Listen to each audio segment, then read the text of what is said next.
Unlock the power of your Mysql data in Tableau with this simple guide to seamless connection and data import. First, open Tableau and navigate to the left-hand pane. You'll see a list of data connection options. Scroll down until you find to a server, then select Mysql. If Mysql isn't listed, you might need to install the MySQL connector, ODBC driver, which you can easily find on the MySQL website. A connection dialog box will pop up here.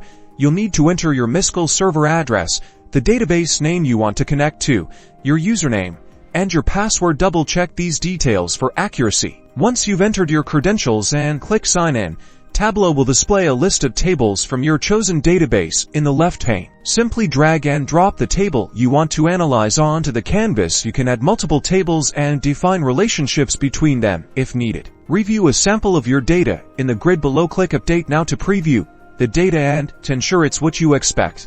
Before heading to your worksheet, take a moment to customize your data model. You can change data types, create calculated fields, and add filters to optimize your data for analysis. Now, navigate to your worksheet and start building amazing visualizations. Your Mysql data is now ready to power your insights in Tableau.